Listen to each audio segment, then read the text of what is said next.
The morning sun danced across the serene lake, casting a golden shimmer as my neighbors gathered in awestruck quiet. The towering 6-foot wooden fence now sliced straight through what had once been our pristine, shared lakefront, splitting lawns, water access, and even cleaving the community dock in two. On one side, Karen's cousin Margaret stood slack-jawed, her plush lounge chairs and sleek jet ski ramp rendered useless behind the sturdy barrier. On the other, I calmly tightened the last bolt, wiped the sweat from my brow, and offered a cheerful wave to the crowd. Let me rewind and unpack how we arrived here.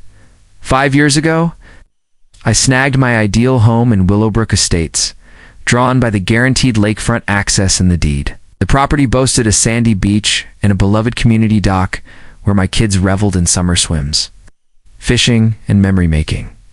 It was a slice of heaven, justifying the hefty price tag for those water rights. All that shifted when Karen Fitzgerald claimed the HOA presidency 6 months ago. If you've ever pondered what happens when a control freak gets a whiff of authority, Karen was the textbook case. Within weeks, she slapped fines on lawns a 1/4 inch too long, outlawed wind chimes as noise nuisances, and demanded written approval for any flowers not on her curated list. But her true talent was favoritism. Her brother-in-law mysteriously became our paid landscaping overseer. Her closest friends snagged the pool maintenance deal. And when her cousin Margaret visited from afar, Karen treated HOA rules like loose guidelines. Trouble first surfaced on a Tuesday morning when I found Margaret staking out the shared lakefront. It wasn't just a couple of chairs she'd hauled in high-end loungers. A booming speaker setup, tiki torches, and was overseeing workers installing a private jet ski ramp. This sprawl blocked my family's water path and ruined our view. I approached with a polite grin and introduced myself. Margaret eyed me like I was filth under her shoe, declaring in a haughty tone that Karen had reassigned this lakefront chunk for her sole use during her prolonged stay. Apparently my weekend use was wasteful and she needed it for her book club gatherings. I noted the lakefront was shared property with deed rights, but she flaunted a document, sneering, I should take it up with the HOA, the paper. An easement reassignment filed just 3 days prior claimed the board unanimously voted to grant Margaret temporary exclusive use, citing better resource management. Oddly, 2 board members were away that week, fishier than the lake after a heat wave. I rang the city planning office and county records, both confirming my hunch. Lakefront access was deeded to specific lots, not HOA turf. Any shift needed legal filings and all owners' consent. Karen's reassignment was as valid as a scribble on a napkin. I raised this at the next HOA meeting. Karen's face flushed a vivid purple, her knuckles whitening as she gripped the podium. In a piercing tone, she declared the HOA had updated bylaws to oversee waterfronts, threatening $500 daily fines for interference. She waved another dubious document, alleging this rule passed last month at a special meeting no one recalled. Meanwhile, Margaret transformed our tranquil shore into her personal playground. Speakers blared from sunrise to sunset, guests littered trash, and the jet ski ramp flouted multiple environmental codes. When my 8-year-old daughter tried her morning swim, Margaret barred her, claiming it was now private. Her teary return was my breaking point. I spent the next week as a contracts lawyer, diving into documents my purchase deal.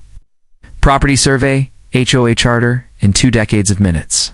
The findings were elegantly clear.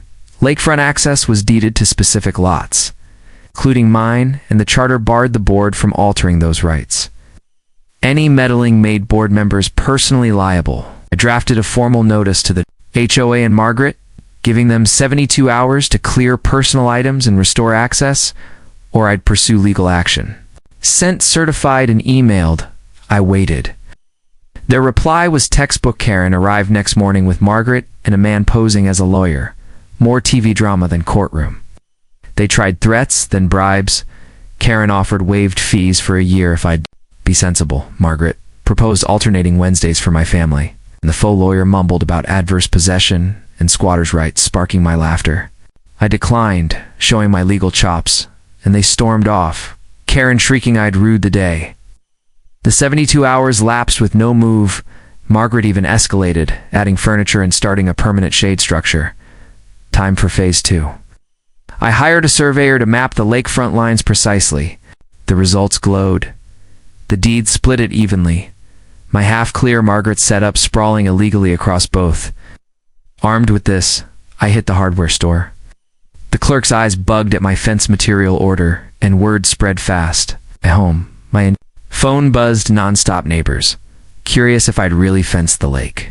I confirmed it was just marking my boundaries, nothing more. At 6 a.m., I met a pro-fence crew at the lakefront. Permits ready, survey flags set, and panels to rival Robert Frost's walls. The line ran arrow straight from the edge, across the beach, bisecting the dock to the water. It was a sight of symmetry and retribution. Margaret stumbled out at 7 o'clock, coffee mug dropping as we sealed panels trapping her chairs. Her shriek echoed, likely startling lakefish. Karen barreled in, robe and curlers askew, trailed by half the neighborhood, eager for the spectacle. Her meltdown was epic, accusing me of vandalism, trespass, emotional harm, and oddly identity theft. She called the police, who checked my permits and survey, shrugged, and left. She rang the inspector, who validated the fence's legality. Then the mayor, congressman, and possibly the president each call more frantic. Margaret's crisis peaked. Half her ramp was fenced off, speakers split. She'd structure posts stranded across sides, rendering it useless.